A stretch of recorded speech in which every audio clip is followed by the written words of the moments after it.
निरे गरि सा निरे गरि पम गरि सा पम गरि गम पद पम गरि गरि सा सुर से ये संसार सुहाना साज से छेड़े नया तराना सुर साज आवाज के मेल से झूमे नाचे गाए जग सारा।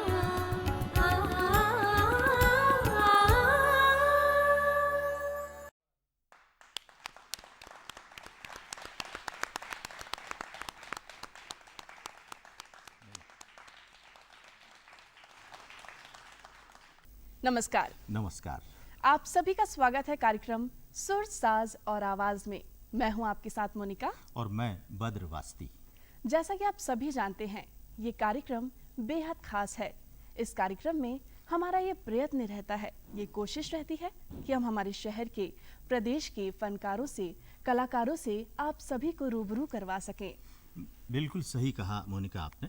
हमारे जो प्रदेश के कलाकार हैं, जो प्रतिभावान कलाकार हैं, उनको हम इस कार्यक्रम में आमंत्रित करते हैं और उनकी कला को हम यहाँ पर सुनते और देखते हैं। तो आज की जो शाम है, ये खूबसूरत शाम, इसमें कौन से कलाकार हमारे साथ मौजूद हैं?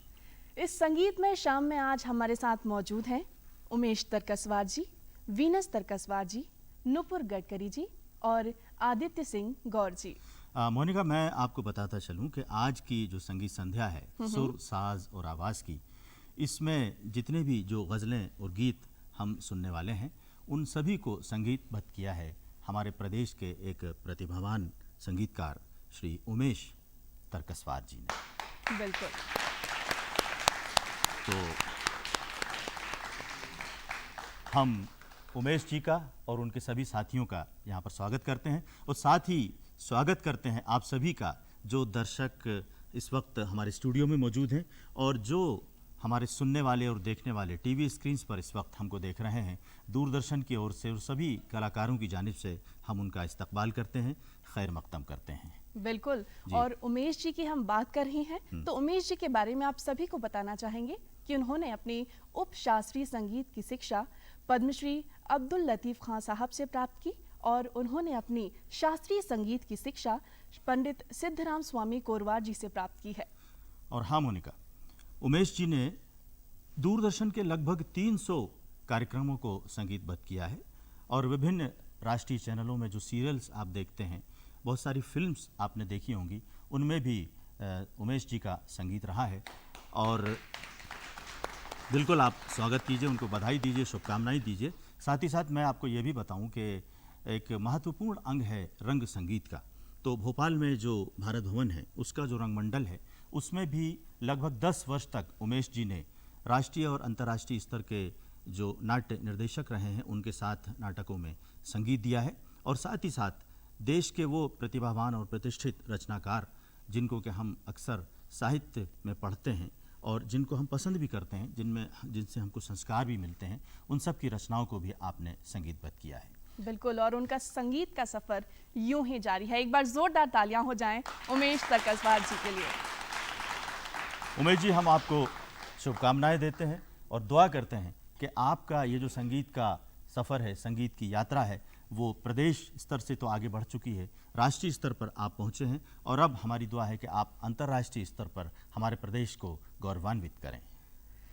बिल्कुल। तो भाई, ये सिलसिला शुरू हो चुका है जी। और जो पहली प्रस्तुति है वो नुपुर गडकरी जी प्रस्तुत करने वाली हैं। तो पहली प्रस्तुति ये गजल की है। अच्छा, तो गजल से आपको कुछ याद नहीं आ रहा? हाँ, मुझे याद आया। देखिए, मैं शेर आपको सुनाता हूँ। देखिए, बिल्कुल सुनाइए इरशाद। कहा कि हमारी गज़लों को सुन के तुम भी गज़ल सुनाओ तो हम भी जाने। हमारी गज़लों को सुन के तुम भी गज़ल सुनाओ तो हम भी जाने। जो दिल में अब तक मचल रही है वो लब पे लाओ तो हम भी जाने। जो दिल में अब तक मचल रही है वो लब पे लाओ तो हम भी जाने। गज़ल से रिश्ता है जाने कब से, गज़ल को पढ़ते हैं हम अदब से। गज़ल से रिश्ता है जाने कब से, गज़ल को पढ़ते हैं हम अदब से। गज़ल को सुन के गज़ल सरापा जो बन के आओ तो हम भी जाने। हम भी जाने, ये कहाँ निकल लिया आप? जी, मतलब कहाँ जाने का इरादा है, वापस आ जाइए। अरे मोनिका जी, मैं किसी को नहीं बुला रहा, अगर बुलाता तो आपको बुलाता, और आप तो ऑलरेडी आ चुकी हैं यहाँ पर। इस वक्त तो मैं बुला रहा हूँ हमारी प्रदेश की एक प्रतिभावान गज़ल गायिका, खूबसूरत आवाज़ की मालिक नुपुर गडकरी से। तो नुपुर जी का आप लोग स्वागत करें। आज की शुक्रिया। आज की पहली गज़ल, आज की शाम की शुरुआत कर रही हैं नुपुर गडकरी।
कोई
जीता रहा न कोई, हर एक आके मर गया।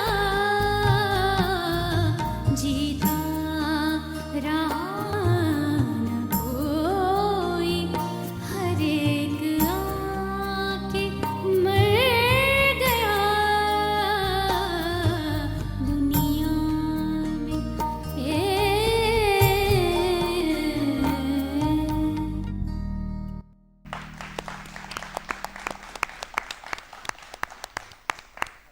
वाह, क्या बात है नूपुर जी, बहुत ही खूबसूरत अंदाज में आपने इस गज़ल को यहाँ पर पेश किया है। और ख़ास बात यह भी रही कि नूपुर जी ने इस गज़ल को जितनी शानदार अदायगी के साथ यहाँ पेश किया, उतने ही खूबसूरत इसके अल्फाज थे, जिसकी खूबसूरती में आपने अपनी पेशकश के साथ इजाफा किया है। हम आपको मुबारकबाद भी देते हैं, आपका शुक्रिया भी अदा करते हैं। जी मोनिका जी, अब क्या इरादा है? इरादा क्या, वैसे आपका एतबार कौन करे और रोज का इंतजार कौन करे? क्या मतलब, ये आप मुझसे कह रही हैं? नहीं नहीं, आपसे नहीं कह रही हूँ भाई। जो अगली गजल है हाँ। उसके अल्फाज यही हैं। अच्छा, और अच्छा। इस गजल को प्रस्तुत कर रहे हैं आदित्य सिंह गौर जी। अरे वाह, क्या बात है। इस गज़ल से पहले मैं 4 मिसरे पेश करना चाहता हूँ। इरशाद। अर्ज़ किया है कि फ़िक्र मोमिन की ज़बां दाग की गालिब का बयां, फ़िक्र मोमिन की ज़बां दाग की गालिब का बयां, मीर का रंग सुखन हो तो गज़ल होती है, सिर्फ अल्फाज ही मानी नहीं करते पैदा। सिर्फ अल्फाज ही मानी नहीं करते पैदा। सिर्फ अल्फाज ही मानी नहीं करते पैदा, जज्बे खिदमत फ़न हो तो गज़ल होती है। क्या बात है, बहुत खूबसूरत। एक बार जोरदार तालियां हो जाएं इस गजल के शुक्रिया। लिए। तो हम स्वागत करते हैं आदित्य सिंह गौर का।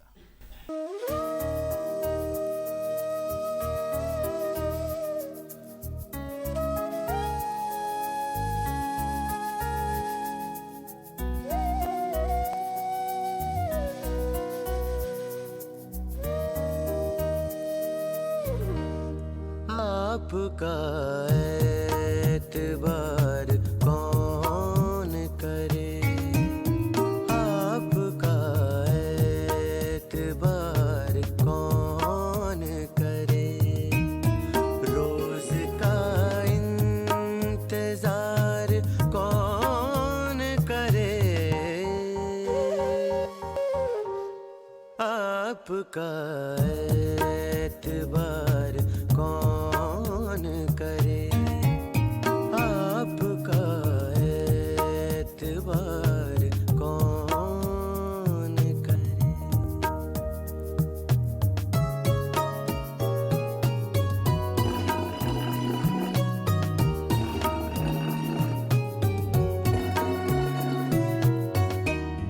तुम तो हो जान एक ज़माने की, तुम तो हो जान एक ज़माने की, जान तुम पर निसार कौन करे, जान तुम पर निसार कौन करे, रोज का इंतजार कौन करे,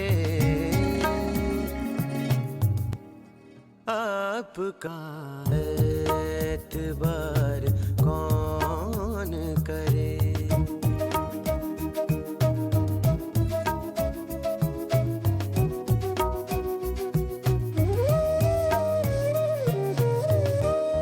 आफते रोज़गार जब तुम हो, आफते रोज़गार जब तुम हो, शिकवाए रोज़गार कौन करे, शिकवाए रोज़गार कौन करे, रोज का इंतजार कौन करे, आपका एतबार कौन करे।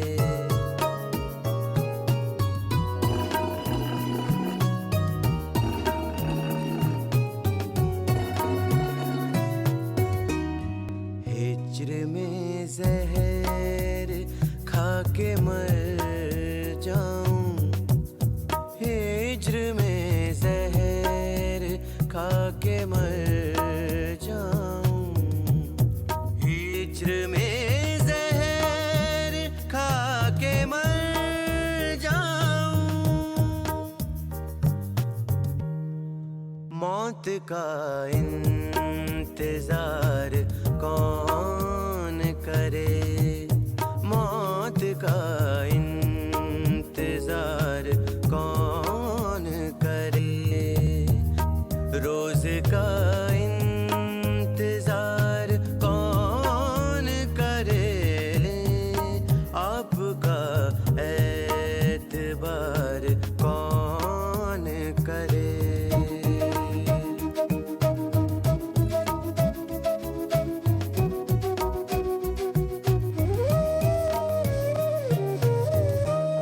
वादा करते नहीं ये कहते हैं, वादा करते नहीं ये कहते हैं, वादा करते नहीं ये कहते हैं, तुझको उम्मीदवार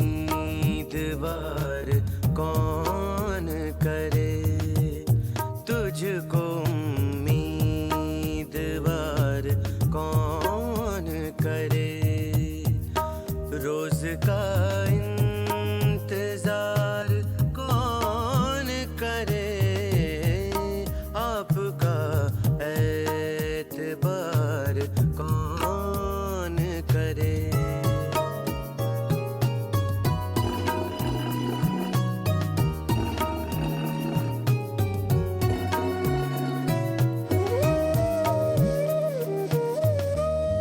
दाग की शक्ल देख कर बोले, दाग की शक्ल देख कर बोले, ऐसी सूरत को प्यार कौन करे, ऐसी सूरत को प्यार कौन करे, रोज का इंतजार कौन करे, आपका एतबार कौन करे, आपका एतबार कौन करे, आपका एतबार कौन करे।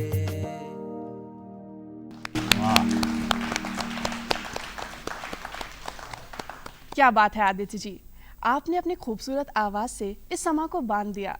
वाह। और मोनिका जी, आदित्य जी ने जिस खूबसूरत अंदाज से इस गज़ल को पेश किया है, उतनी ही शानदार तरीके से उमेश तरकसवार जी ने इसको संगीतबद्ध किया है। और यहाँ हम तारीफ़ करना चाहेंगे उनके जितने भी यहाँ पर संगत के कलाकार हैं। आप देख रहे होंगे बहुत सारे इंस्ट्रूमेंट यहाँ पर ये लोग बजा रहे हैं, संगीतकार। तो मैं चाहूँगा कि एक बार हमारे जो संगीतकार साथी हैं, बहुत सारे बहुत ही शानदार तरीके से ये संगत कर रहे हैं, उनको भी हम धन्यवाद दें, उनका भी स्वागत करें, उनको भी हम बधाई दें। बिल्कुल। और अब बारी आती है हमारे दर्शकों की, हमारे सुनने वालों की। तो मैं आप सभी से एक प्रश्न करना चाहूँगी। आप हमें बताइए कि इस कार्यक्रम सुर, साज और आवाज़ की क्या खास बात है जो आप सभी को यहाँ तक खींच कर ले आई। यस, मैं अजीम असर। ये प्रोग्राम यहाँ के हमारे जो तमाम साथी हैं म्यूज़िकल, और ये प्रोग्राम क्योंकि गज़लों का होता है, कविताओं का होता है, हर वीकली ये प्रोग्राम होता है, ये सुनने में आ जाता है, इन लोगों को हम लाइव देख लेते हैं। बहुत ही अच्छा प्रोग्राम है आप लोगों का, बहुत ही अच्छा। क्या बात है, बहुत बहुत बहुत धन्यवाद। शुक्रिया, थैंक यू। सर, आपका नाम और आप क्या कहना चाहेंगे। मैं रज़ा दुर्रानी। सुर साज आवाज़ जो प्रोग्राम है ये एक बहुत ही मयारी प्रोग्राम, और इसमें मैं बहुत पुराना दर्शक हूँ और सालों से इस प्रोग्राम से जुड़ा हुआ हूँ। इसमें जो भी कलाम पेश किया जाता है बहुत मयारी कलाम पेश किया जाता है, और प्रदेश के और देश के बड़े बड़े कलाकारों को यहाँ सुनने का अवसर दूरदर्शन हमको देता है। तो मैं आप सबको भी बहुत बहुत मुबारकबाद पेश करता हूँ अपनी ओर से कि हम लोगों को एक बहुत ही मयारी प्रोग्राम बहुत अच्छी तरह सुनने को मिलता है। अलवा क्या बात है। वाह। जी सर।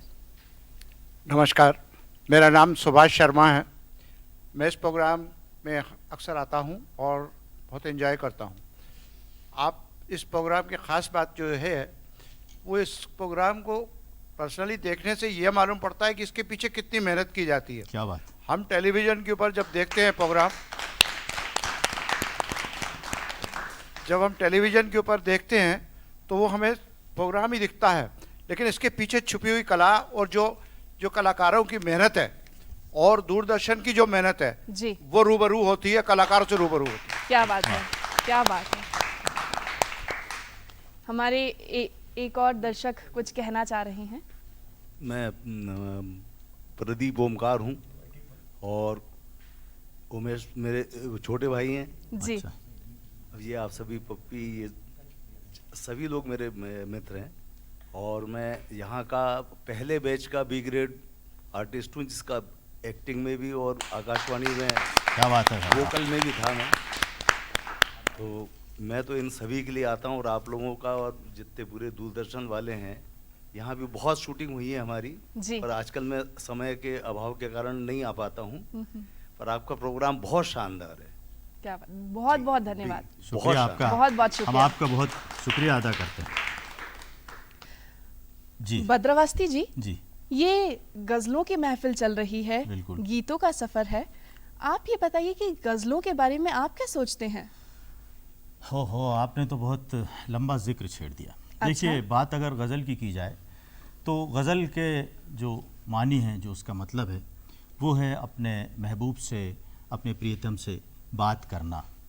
लेकिन जैसे जैसे ज़माना बदला, हालात बदले, माहौल बदला, उसी हिसाब से गज़ल में भी तब्दीलियाँ आती चली गईं। बिल्कुल। आज गज़ल एक उर्दू अदब की ऐसी सिन्फ हो गई है, एक ऐसी विधा हो गई है कि जिसमें संसार के और जीवन के सारे विषयों को उसने अपने में समो लिया है। लेकिन गज़ल में जो अंदाज़ बयान होता है, जो उसमें अल्फाज की जो अदायगी होती है और अल्फाज का जो चुनाव होता है, जी। वो गज़ल को पुरकशिश और ख़ूबसूरत बनाता है। इसीलिए किसी ने कहा है कि हमसे पूछो कि गज़ल क्या है, गज़ल का फ़न क्या। जी। हमसे पूछो कि गज़ल क्या है, गज़ल का फ़न क्या, चंद लफ्ज़ों में कोई आग छुपा दी जाए। क्या बात है, जी। बहुत खूब। अच्छा, एक बात बताइए, मैंने वैसे ये सुन रखा है कि आप भी शायर हैं। हाँ। और बहुत मशहूर शायर जी हैं। जी जी, शुक्रिया। तो आप हमें ये बताइए, जो मैंने सुना है वो सही है या नहीं? मैंने ये सुना है कि अक्सर शायर लोग जो कविता लिखते हैं, हाँ, उन लोगों के साथ ये होता है कि अगर वो गाड़ी भी चला रहे हैं और उनके जहन में कोई अल्फाज आ जाए तो वो गाड़ी रोक लेते हैं और उस अल्फाज को अपनी डायरी में नोट कर लेते हैं ताकि उनके जहन से कहीं वो निकल ना जाए। ऐसा वाह। होता है क्या? बिल्कुल सही कहा आपने। गज़ल का जो शेर है, वो अगर आप कोशिश करके कभी बैठकर लिखना चाहें कि हम तन्हाई में बैठे हैं और माहौल है और उसके बाद हम लिखें, तो ऐसा नहीं होता। बल्कि गज़ल के जो अशार हैं, जो शायरी है, वो तो एक आमद की चीज़ है, यानी अपने आप आते हैं वो। और आपने तो गाड़ी चलाते में रुक कर लिखने की बात की। मेरे साथ तो कभी कभी ऐसा होता है कि मैं रात को सोता हुआ होता हूँ और मुझे ख्वाब में भी शेर आ जाते हैं। ख्वाबों में शेर आ जाते हैं? जी जी। तो भाई ऐसे ख्वाबों वाले कोई शेर हमें भी सुनाइए। हाँ, मैं ज़रूर सुनाऊंगा। मेरी एक गज़ल का मतला है, वो है कि यूं ही गुज़रे जा रहे हैं दिन महीने साल के। यूं ही गुजरे जा रहे हैं दिन महीने साल के। यूं ही गुज़रे जा रहे हैं दिन महीने साल के, आओ कुछ बातें करें आँखों में आँखें डाल के। आओ कुछ बातें करें आँखों में आँखें डाल जी। के। और इस गज़ल का जो मक्ता है वो लोगों को बहुत पसंद है, वो काफ़ी मशहूर भी हुआ आप सबकी दुआ से। वो भी मैं यहाँ पर सुनाना चाहूँगा। जी ज़रूर। वो इस शहर की खूबसूरती से जुड़ा हुआ मक्ता है कि शाम दिलकश रात महवश सुबह गुलवश बद्र जी। शाम दिलकश रात महवश सुबह गुलवश बद्र जी, याद जन्नत में भी आएंगे मज़े भोपाल के। क्या बात है भाई, जोरदार तालियां। बहुत शुक्रिया। भोपाल है ही इतना खूबसूरत, भोपाल के बारे में जो कुछ कहा जाए वो कम है, और आपने अपने शेर में भी उसका जिक्र जी किया जी है। बिल्कुल। दरअसल भोपाल को शहर गज़ल कहा जाता है। क्या बात। यहाँ जितनी खूबसूरती कुदरत की आपको देखने को मिलती है वो दूसरे शहरों में ज़रा कम देखने को मिलती है, और यही वजह है कि जब कोई भोपाल आ जाता है, एक बार आता है, तो इसके मोहजाल में, इसकी मोहब्बत में ऐसा गिरफ्तार होता है कि यहाँ से वापस जाने का उसका दिल ही नहीं करता। ये गुफ्तगू तो होती रहेगी मोना जी। अब ये बताइए कि अगली गज़ल जो है, अगली जो पेशकश है वो क्या है? बिल्कुल, आपने खूबसूरती की बात कही है, तो अगली जो गज़ल है जी। मतलब मैं ये यूं कह रही हूँ क्योंकि जो प्रस्तुत करने वाली हैं वो भी बेहद खूबसूरत है, क्या बात और है, जो वाह। गज़ल प्रस्तुत करने वाली है वो गज़ल भी बेहद खूबसूरत है। वाह वाह वाह, बहुत खूब आपने। तो हम चाहेंगे कि वीनस तरकसवार जी के लिए आप एक बार ज़ोरदार तालियां बजाएं। और वीनस जी जो गज़ल यहाँ पेश करने जा रही हैं उसका मतला मैं आपको सुनाता हूँ कि बेखुदी मेरी हो गई आखिर, बेखुदी मेरी हो गई आखिर, दास्तां तेरी खुदनुमाई की, दास्तां तेरी खुदनुमाई की, दार की राह भी बता देगा, यहाँ तलक जिसने रहनुमाई की। क्या बात तो है। वीनस जी इरशाद।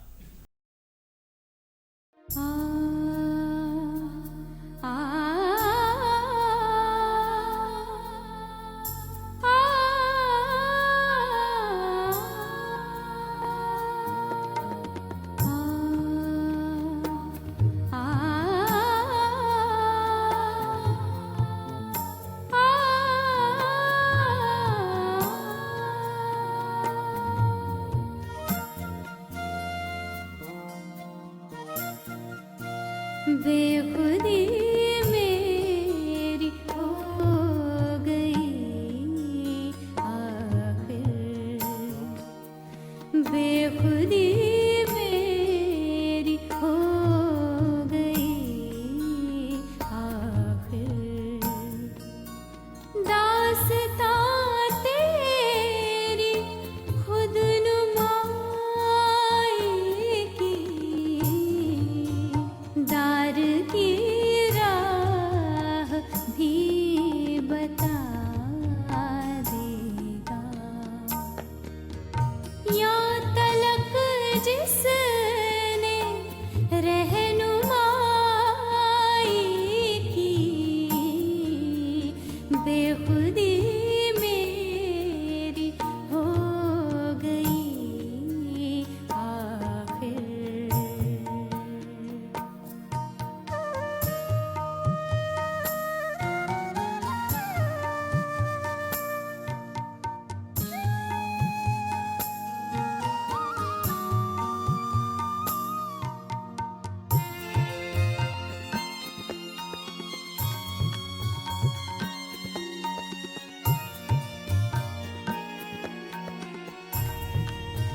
गैर मुमकिन है सुन सके कोई, गैर मुमकिन है सुन सके कोई, गैर मुमकिन है सुन सके कोई,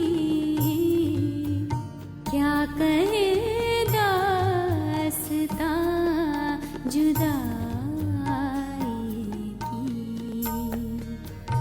बेखुदी मेरी हो गई आखिर।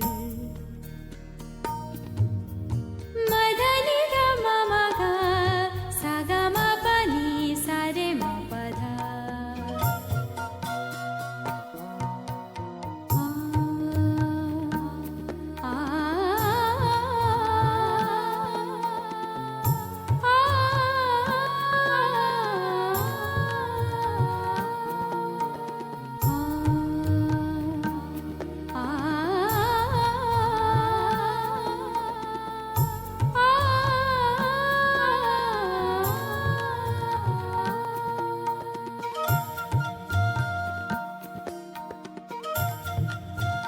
जिस तरह हो सका बसर कर ली, जिस तरह हो सका बसर कर ली,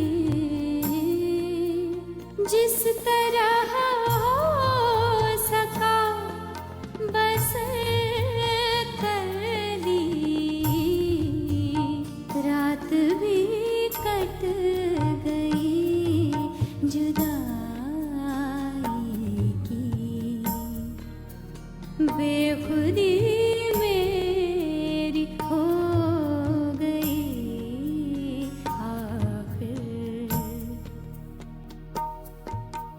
रे रे रे रे रे रे सारे गले गा गा गा गा गा गा मा रे गा रे गा मा गा रे सा।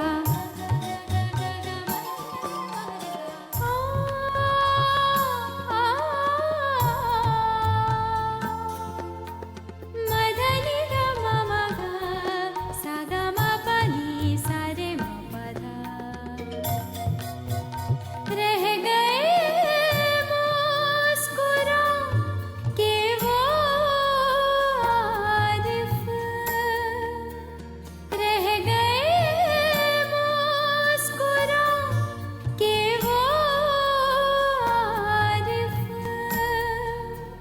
रह गए मुस्कुरा के वो आरिफ। चरख की मैंने जब बुराई की। चरख की मैंने जब बुराई की। बेखुदी मेरी हो गई आखिर। बेखुदी मेरी हो गई आखिर। दास्तां तेरी खुद नुमाई की। दार की राह भी बता देगा। या तलक जिसने रहनुमाई की। बेखुदी मेरी हो गई आखिर।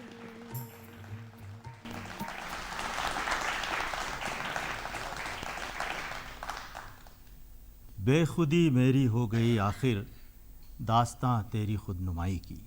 ये गज़ल अभी हमने विनस तरकसवार जी से सुनी। और गज़ल की एक ख़ास बात ये भी होती है कि गज़ल में अल्फाज के साथ शायर ने जिन जज्बात को पिरोया है, जिन एहसासात को समोया है, अगर गुलूकार गाने वाला उसको उसी अंदाज़ में उसी जज्बात के साथ पेश कर दे तो उसका मज़ा दो आतिशा हो जाता है, दो बाला हो जाता है। और विनस तरकसवार जी की खूबी यह है कि उन्होंने इस गज़ल को बहुत ही खूबसूरती के साथ यहाँ पर पेश किया। हम उनको मुबारकबाद पेश करते हैं, उनका शुक्रिया अदा करते हैं। और अब हम चलते हैं अगली हमारी जो प्रस्तुति है, अगली जो पेशकश है उसके लिए। जैसा कि आज ये एक विशेष अवसर है, ये ख़ास मौका है कि जो प्रस्तुति अब हम सुनेंगे वीनस जी और उमेश जी से, उस रचना की जो लेखिका हैं वो आज की शाम हमारे साथ मौजूद हैं। मैं चाहूँगा कि हम सब स्वागत करें ज़ोरदार तालियों के साथ श्रीमती हरकीरत बैस जी का। हरकीरत बैस जी हमारे साथ मौजूद हैं, जिनकी के एक किताब, एक कविता संकलन वही मेरा खुदा होगा शीर्षक से प्रकाशित हो चुका है और उसी संकलन में से हमने ये कविता ली है। तो आप कुछ पूछना चाहेंगी हरकीरत बिल्कुल जी से? मैं हरकीरत जी से ये पूछना चाह रही थी कि आपने लिखना कब से आरंभ किया? जी बहुत बहुत धन्यवाद। मैं शुरू से कॉलेज से अपने कॉलेज मैगज़ीन के लिए आर्टिकल लिखा करती थी, पर इस तरह की कविताएं और या गज़ल मैंने लास्ट तकरीबन 3-4 साल से मैंने लिखना शुरू करा है जी। और मेरी 3 बुक्स हैं जो वो ऑलरेडी प्रिंट हो गई हैं इसमें।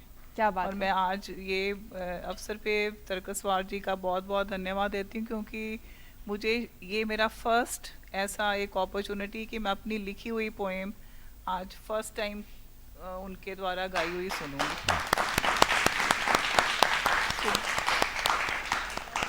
और इस प्रोग्राम को जिसकी वजह से मैं ये आज सुन पा रही हूँ, तो पूरी टीम को, जो म्यूजिशियंस हैं, आप सभी का बहुत बहुत धन्यवाद। Thank you so much. क्या बात है। हरकीरत जी, हम आपको बधाई देते हैं कि आपकी रचना यहाँ संगीत के साथ प्रस्तुत की जा रही है। मैं आपसे यहाँ ये पूछना चाहता हूँ कि आपकी जो रचनाएं हैं उसको मैंने कुछ कुछ पढ़ा भी है, तो उनमें हमको काफ़ी आध्यात्मिक विचार उसमें मिलते हैं। तो ये विचार और ये विषय आप कविता के लिए और गज़ल के लिए किस तरह से उठाती हैं, कहाँ से लाती हैं? इसमें मैं अपनी कोई उपलब्धि नहीं मानती, क्योंकि ये चीज़ें जैसे मुझे मिली हैं जी। मैंने उनको एक माध्यम बन के शायद मैंने उनको कागज़ पे उतार दिए। तो ये ऊपर वाले की ही कृपा रही है मेरे साथ, जिसके लिए मैं बहुत बहुत शुक्रगुजार हूँ। बिल्कुल बिल्कुल, क्या बात है, एक बार जोरदार तालियां हो जाएं हरकीरत जी के लिए। ये बात आपने बिल्कुल सही कही कि ऊपर वाले की मेहरबानी होती है, तभी जाकर हम कुछ लिख पाते हैं। कोई भी रचना हो, कोई भी इस तरह का जो काम होता है, उसमें ऊपर वाले की मदद के बिना हम आगे नहीं बढ़ पाते। अब आप हमारे दर्शकों को, हमारे जो साथी यहाँ मौजूद हैं उनको, और जो टीवी के स्क्रीन पर इस वक्त आपको सुन और देख रहे हैं, ये बताइए कि आने वाले समय में आपकी और कौन सी रचनाएं, कौन सी पुस्तकें प्रकाशित होने वाली हैं? फ़िलहाल तो मैं अभी कंपाइल कर रही हूँ, कुछ एक हैं मेरे पास कविताएं, पर कब और मेहरबानी होगी मुझ पे ये मैं खुद नहीं जानती। जैसे ही कुछ मैं लिखूंगी तो ज़रूर उसको पब्लिश करने की कोशिश करूँगी। चलिए, बहुत अच्छी बात है। हम दुआ करते हैं, आपके शुभकामनाएं देते हैं कि ऊपर वाला बहुत जल्द आप पर इसी तरह से और मेहरबानी करे और मेहरबान हो, और आप इससे भी ज़्यादा बेहतर और उसके नज़दीक जाने वाली कविताएं और रचनाएं हमको प्रस्तुत करें। तो आइए अब हम आपकी इजाज़त से आपकी लिखी हुई एक रचना, जो खूबसूरत रचना है, वो उमेश जी और वीनस जी यहाँ पर हमको सुनाने वाले हैं, वो सुनते हैं। बहुत बहुत धन्यवाद। एक बार जोरदार तालियां हो जाएं इस खूबसूरत रचना के लिए भी।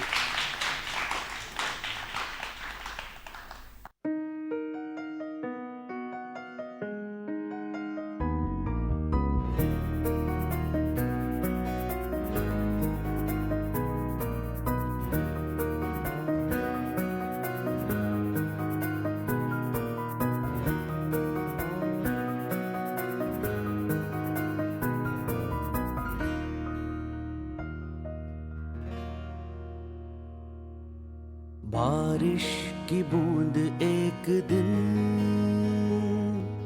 सागर से यूं बोली, बारिश की बूंद एक दिन सागर से यूं बोली, दूर परदेस अजनबियों में भी मैं तुम्हें कभी न भूली।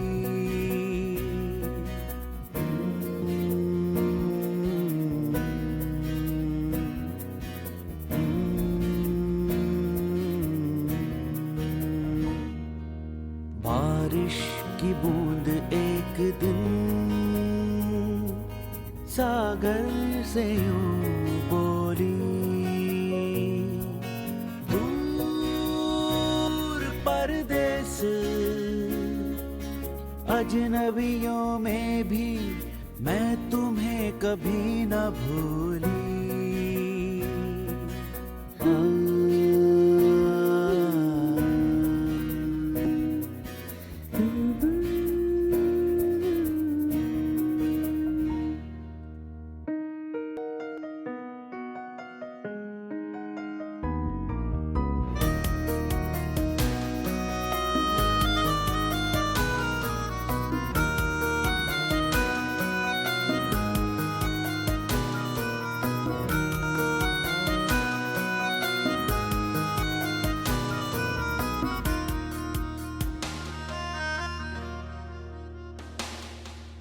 ऊष्मा के अहम से भरी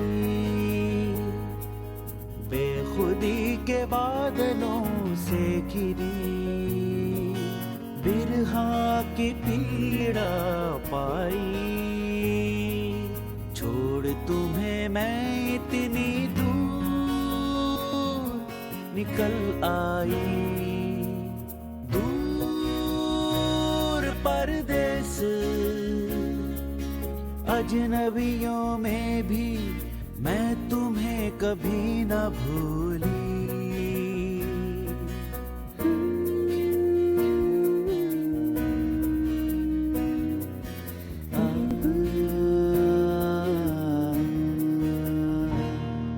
रास ना आए मुझे अपनी मिठास, मैं तुझसे दूर रहूं सदा उदास। तुम खारे अश्रुओं के संगम विराट, पालूं तुम्हें मैं अब नहीं डरना, चाहे बनूं मैं नदिया या कोई झरना।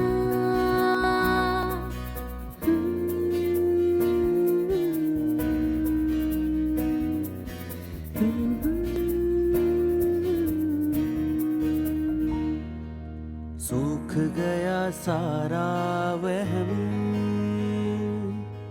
टूट गया है अहम। सूख गया सारा वहम,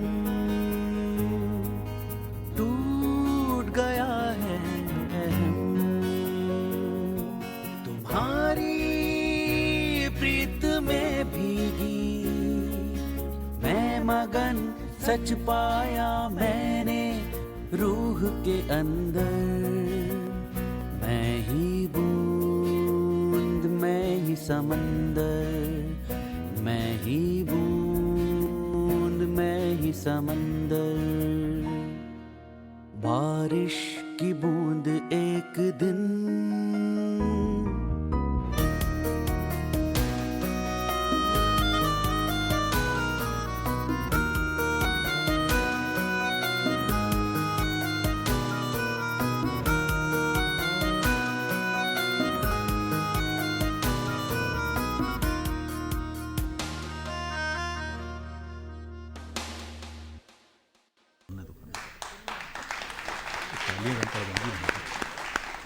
क्या बात है, एक बार फिर से जोरदार तालियां हो जाए हरकीरत बैस जी के लिए, जिन्होंने इतनी खूबसूरत कविता लिखी और उतने ही सुंदर अंदाज में प्रस्तुत किया इसे उमेश जी और वीनस जी ने।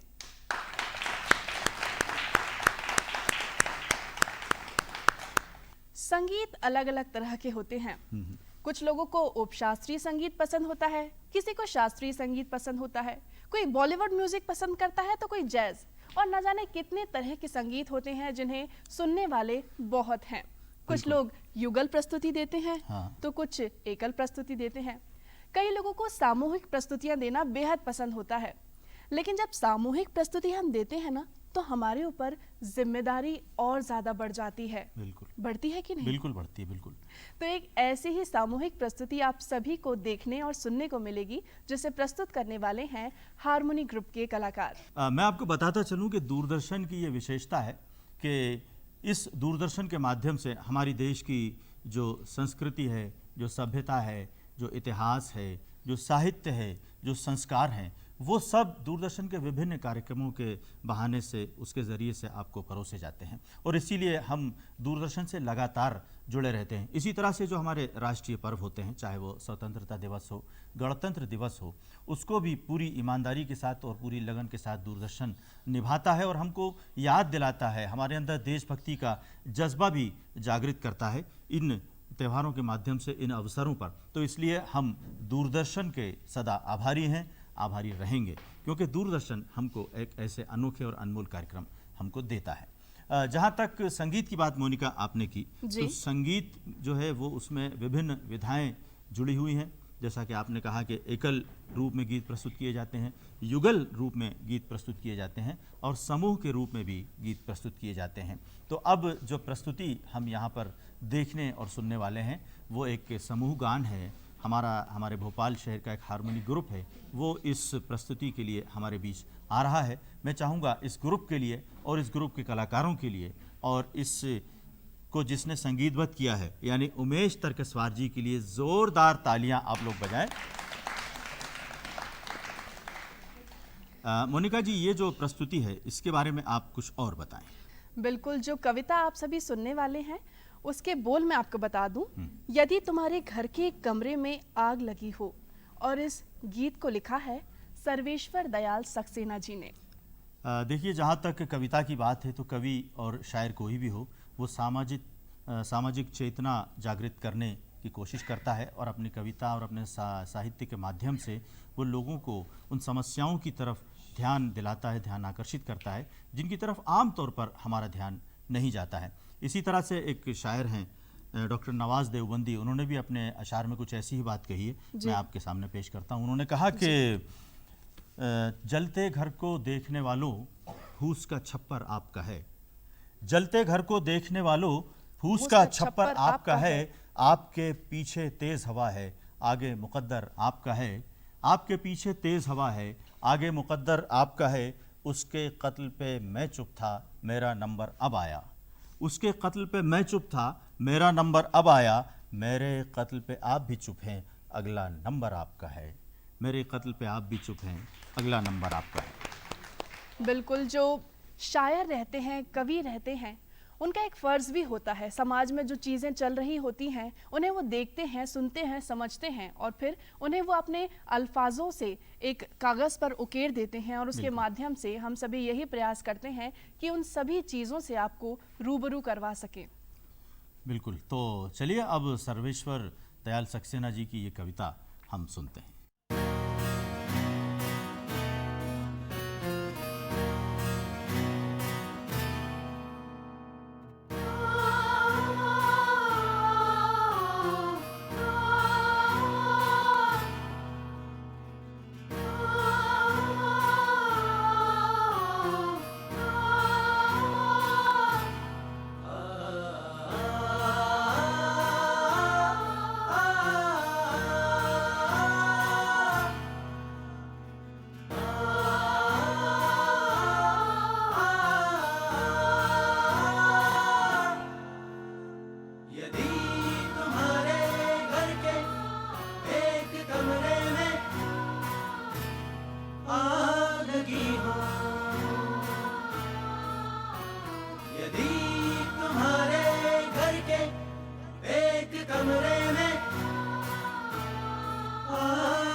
देश कागज पर बना नक्शा नहीं होता कि एक हिस्से के फट जाने पर बाकी हिस्से उसी तरह साबुत बने रहे और नदियां, पर्वत, शहर, गांव वैसे ही अपनी अपनी जगह लिखे अनमने रहे। यदि तुम यह नहीं मानते तो मुझे तुम्हारे साथ नहीं रहना है। इस दुनिया में आदमी की जान से बड़ा कुछ भी नहीं है, न ईश्वर, न ज्ञान, न कुछ और। कागज पर लिखी कोई भी इबारत फाड़ी जा सकती है और जमीन की 7 परतों के भीतर गाड़ी जा सकती है।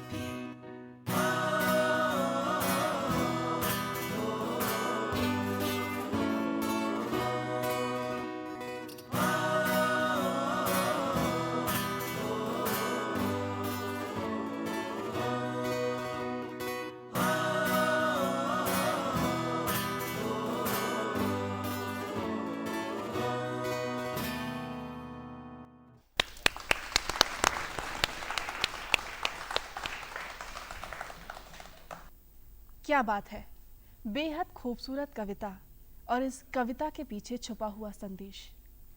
सच में क्या हम सभी जाग रहे हैं? क्या सच में आप दूसरे कमरे में सो सकते हैं? कितना गहरा संदेश छुपा हुआ है इस कविता के पीछे। हमें ऐसी उम्मीद है कि इस कविता से आपको बहुत कुछ सीखने को मिला होगा। आपकी आत्मा को इस गीत ने झकझोर कर रख दिया होगा और ये सोचने पर मजबूर कर दिया होगा कि क्या वाकई आप दूसरे कमरे में सो सकते हैं। बिल्कुल सही कहा मोनिका आपने। इस कविता के माध्यम से कवि ने हमको जो सामाजिक चेतना का एक संदेश दिया है, वो ऐसा नहीं है कि किसी एक समय का जो कालखंड है वहाँ तक सीमित हो, बल्कि ये युगों युगों तक गूंजने वाला एक ऐसा संदेश है कि हर व्यक्ति को, हर इंसान को इंसान के प्रति प्रेम के लिए जागृत करता है और आगे बढ़ने और अपने लिए, अपने समाज के लिए, अपने देश के लिए कुछ करने के लिए प्रेरित करता है। बिल्कुल। तो मोनिका जी, ये आज की शाम की हमारी अंतिम प्रस्तुति थी और हमारे जो देखने वाले दर्शक हैं, जो अपने घरों में टीवी स्क्रीन पर इस कार्यक्रम को देख रहे हैं और जो स्टूडियो में बहुत दूर दूर से हमारे बीच पधारे, उनका भी हम शुक्रिया अदा करते हैं, उनका आभार व्यक्त करते हैं। हमारे साथ उमेश तरकसवार जी, जिन्होंने इस पूरे कार्यक्रम के संगीत को तैयार किया, इस जितने भी रचनाएं आपने यहाँ पर सुनी उन सबको संगीतबद्ध किया है उमेश तरकसवार जी ने। उनके संगतकार साथियों के, उनके समूह गान के, उनके हारमोनी ग्रुप के हम आभारी हैं। और साथ ही साथ हम आभारी हैं दूरदर्शन की पूरी उस तकनीकी टीम के, कि जिसके सहयोग के बिना और जिसकी मेहनत के बिना हम इस कार्यक्रम को आप तक नहीं पहुंचा सकते थे। और आज जो प्रस्तुति हुई है यहाँ पर सुर, साज और आवाज़ की, यकीनन वो आपको ज़रूर पसंद आई होगी और अगर पसंद आई है तो आप अपनी प्रतिक्रिया ज़रूर व्यक्त करें। बिल्कुल, और अपनी प्रतिक्रिया व्यक्त करने के लिए जल्द से जल्द हमारा पता नोट कर लें। हमारा पता है कार्यक्रम सुर, साज और आवाज़, द्वारा निदेशक दूरदर्शन केंद्र Shyamala Hills Bhopal, pin code है 462013। हमें ऐसी उम्मीद है ये कार्यक्रम आपको बेहद पसंद आया होगा। इसी इरादे के साथ कि फिर होगी आपसे मुलाकात, हमें अनुमति दीजिए। नमस्कार। नमस्कार।